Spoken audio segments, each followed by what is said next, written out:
Zwei Familien, die sich im normalen Leben wohl nie kennenlernen würden. Ich finde das scheiße, wenn Leute Hartz IV empfangen, die wirklich sich darauf ausruhen, die nur die Kohle kassieren und nicht bereit sind zu arbeiten.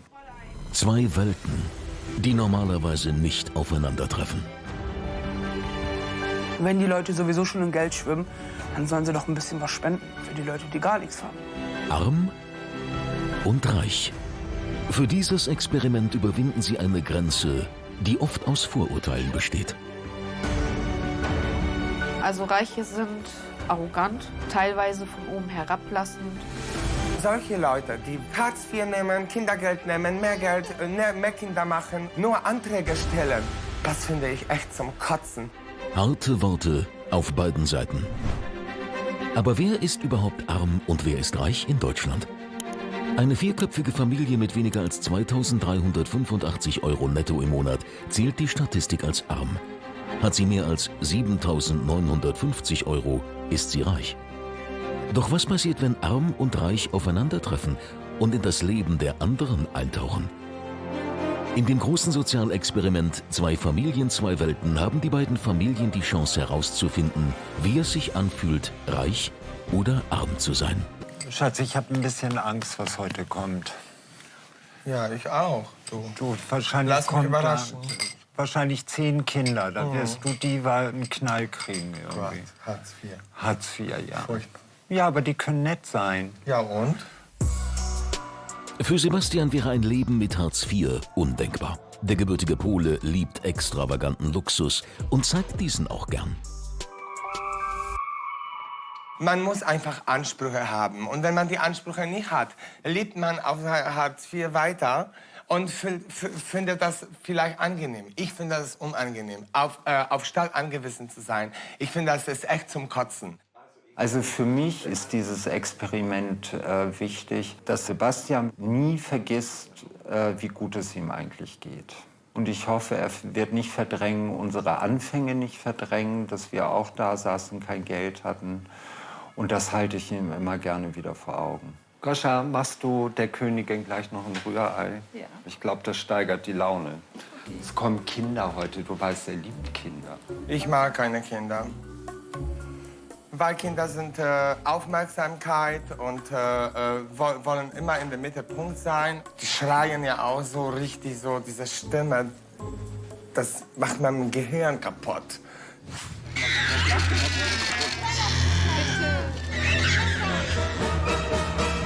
Wahrscheinlich 10 Kinder. 10 Kinder. Fast richtig, Andreas. Fast. Willkommen bei den Bauers in der anderen Welt. Mit Mama Lucy und ihrem Nesthäkchen Said, der jüngsten Tochter Julisa, Sohn Jermaine sowie den 2 ältesten Kindern Felicia und Jamal. Warum kriegt man nach dem ersten oder zweiten Kind, wenn man Hartz IV bezieht, noch ein Kind? Ja, die ersten beiden Kinder waren eigentlich so, ja, wenn sie kommen, kommen sie. Ja, danach, warum habe ich mich danach noch für eins entschieden? Ja, weiß ich ehrlich gesagt selber gar nicht. Aber ich sag mal so, mit den Vätern habe ich eigentlich auch Pech gehabt. Ne? Die Bauers wohnen in Oslibshausen im Nordwesten von Bremen. Zu 6 auf beengten 75 Quadratmetern für 694 € warm. Lucy hat keine eigenen Einnahmen. Mit Miete, Kindergeld und Unterhaltsvorschuss bekommt sie 2.800 € im Monat vom Staat. Nach Abzug aller Fixkosten, inklusive Schulden, bleiben der Alleinerziehenden von 5 Kindern etwa 1.600 € im Monat zum Leben.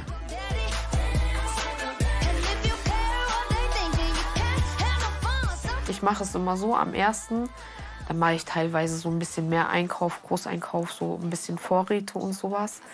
Und dann zum Beispiel, wenn das Kindergeld kommt, ist ja auch eine Menge bei 5 Kindern.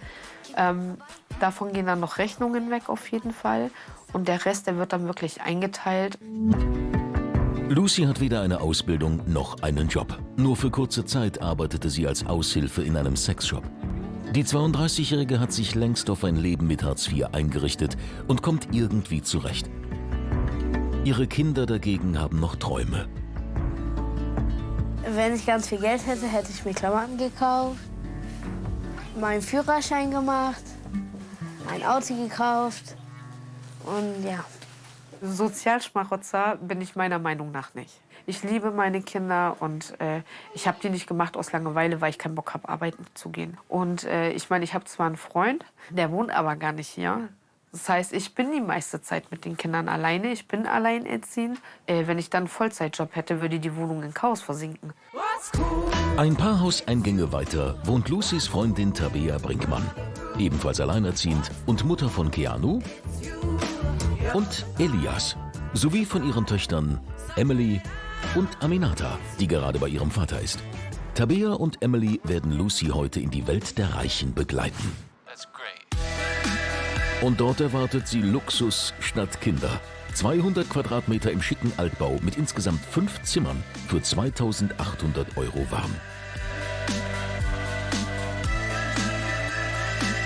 Die extravagante Einrichtung im angesagten Jugendstil hat 150.000 € gekostet. Alles bezahlt aus dem Verdienst des Friseursalons der Hinzes. Ihre monatlichen Einnahmen liegen laut eigener Aussage im 5-stelligen Bereich. Die Ausgaben betragen etwa 16.000 €. Das meiste Geld steckt wohl in diesem Schrank. Sebastian liebt Shopping, besonders Online-Shopping, und legt großen Wert auf hochpreisige Markenklamotten. Ich komme nicht mehr klar mit dieser Menge. Einfach so suche ich ein T-Shirt. Das ist jeden Morgen so. Jeden Morgen. Ich bestelle einfach, wenn mir was gefällt. Und mir gefällt einmal pro Tag mindestens eine Sache. Ne? So läuft das. Für mich Klamotten sind ganz wichtig. Also Schatzi, denkst du dran, wir haben gerade eine neue Wohnung, wir haben einen neuen Laden. Und dann jeden Tag, das ist mir jetzt ganz neu. Machst du das hinter meinem Rücken jeden Tag irgendwas? Nee, ich packe das einfach im Körbchen und einmal die Woche mache ich Klick. Andreas würde sich wohl manchmal etwas mehr Zurückhaltung bei den Klicks wünschen. Denn erst vor 1,5 Jahren hat sich das Friseurmeister-Ehepaar den Traum von einem größeren, extravaganten Salon erfüllt. 200 Quadratmeter in bester Hamburger Lage. Monatsmiete 5.000 € warm. Mit einem Inventar im Wert von 200.000 €. Ein Jahr lang lief alles gut, bis Corona kam. Nach der Zwangsschließung im März hatten sie 7 Wochen lang keinen einzigen Kunden. Ja, der Arsch ist uns ziemlich auf Grundeis gegangen. Gerade am Anfang dachten wir schaffen das nicht. Weil das ging ja schon los, als wir noch offen haben durften, haben alle Kunden abgesagt. Sebastian hat unten an der Rezeption gesessen und hat geweint, wirklich, weil wir nicht mehr wussten, wie es weitergehen soll. Dann denke ich mal, wo werden wir wohnen, was essen wir und was passiert mit diesem Laden? Der neue Salon, die neue Wohnung, dazu die hohen Ausgaben für den teuren Lifestyle. Das Ehepaar stand kurz vor dem Aus. Nur unter strengen Hygieneauflagen durften sie Anfang Mai 2020 wieder öffnen. Es ist eben so, wir sind durch diese Krise, trotz der Unterstützung vom Staat, sind wir mit 20.000 € Schulden raus. In den Miesen. Ja. Und diese 20.000 müssen wir innerhalb kürzester Zeit aufholen. Ja, absolut. Doch statt zu sparen, prasst und prahlt Sebastian lieber, als ob es kein Morgen gäbe. Und genau nach diesem Motto wählt er jetzt das Outfit fürs heutige Treffen zwischen Arm und Reich. Welche Schuhe? Oh, Schatz. Das ist eine Frage. Ich wüsste überhaupt nicht mehr, was ich da anziehen soll. Am Ende entscheiden sich beide für Outfits im Gesamtwert von knapp 5.000 €. Eine Summe, mit der Familie Bauer in Bremen 2 Monate ihren Lebensunterhalt bezahlen könnte. Hier sehen die Kleiderschränke und vor allem deren Inhalt deutlich anders aus. Juli? Guck mal, ob du mal was anderes findest. Ja, ich habe mich für die Hose hier entschieden. Und das schwarze Kleid. Das schwarze Kleid. Und die Strickjacke muss ich noch suchen. Okay. Wir ziehen uns halt ein bisschen schicker an. Nicht so, was wir jetzt alltäglich tragen würden. Kommt rein, wir müssen Abstand halten, das wisst ihr, ne? Hi. Hallo. Also ich war komisch überrascht, ganz ehrlich, mein erster Eindruck. Warum? Ja, wo ist der Papa oder wie auch immer was? Sind die adoptiert oder was ist denn da passiert? Also und ich fand diese Und Kinder... dann 2 Frauen. Sind das 2 Frauen, die zusammen leben? Sind das Lesben? Ich habe keine Ahnung, du. Frag mich nicht. Fragen über Fragen, auf die es aber erst morgen beim Gegenbesuch Antworten gibt. Heute wird sich nämlich alles um das schillernde Paar drehen. Schön, dass ihr da seid. Freut uns. Das ist Sebastian, Hi. das ist mein Mann. Hallo. Erzählt mal, wer seid ihr? Ich bin Tabea. Tabea. Ja. Ich bin Lucien. Und ihr 3? Ich bin Julissa. Und du? Felicia. Das ist schön. Kommt durch, seid nicht so schüchtern, geht rein. Komm. Das war ein sehr schöner Moment, weil ich sehr davon überrascht war. Die waren so offen, herzlich, haben uns sofort empfangen. Hätte uns nicht besser treffen können, ehrlich. Lasst es euch schmecken und Cheerio. Danke, vielen Dank. Nach einem Gläschen Champagner dann die erste Hürde des Experiments. Das Essen der Reichen. Die Kinder wagen sich zuerst ans extravagante Buffet. Wollt ihr die Artischocken mal probieren?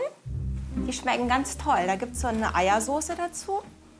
Und dann könnt ihr diese kleinen Blätter, die kann man so auslösen.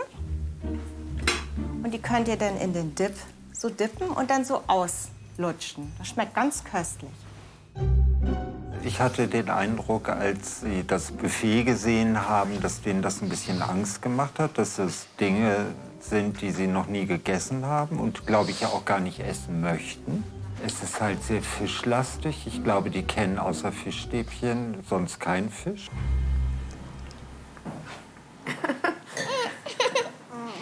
Das ist abgegangen. Mama. Ich mag das nicht. Ich mag das nicht. Nee, magst du nicht?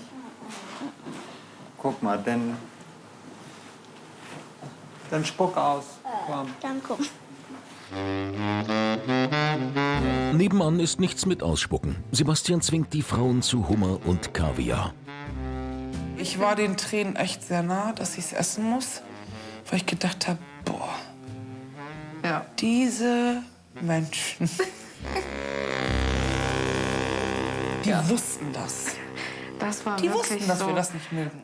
Jetzt nimmst du bitte die schöne Zitrone, na? Und drück dir das bitte auf dieses Fleisch da rein, dass da ein bisschen Saft reinkommt. Na? Wunderbar, geil. Jetzt, wir nehmen jetzt den Fleisch. Wir können den auch gerne mit Messer teilen, so wie ein Fleisch. Ein bisschen mit den Knoblauchsoße und so. Ist das lecker. Ein Orgasmus im Mund. Lach nicht. Steck das in den Mund jetzt. Mach das! Tabea. Steck das in den Mund. Geht. Geht. Tadam. Und? Ist das eklig? Nein. Siehst du. Ich weiß nicht, ob man sowas wirklich jeden Tag essen will. Ich will es nicht jeden Tag essen. Ich will es am besten gar nicht auf meinem Tisch haben. Ja, ich habe Schweißausbrüche gekriegt diesen Tag.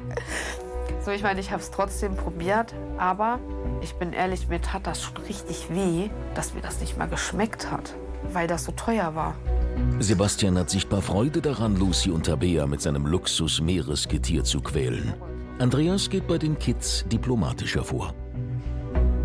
Wenn ihr das alles nicht mögt, dann könnt ihr gleich zur Almut gehen und dann gibt sie euch was anderes, ja?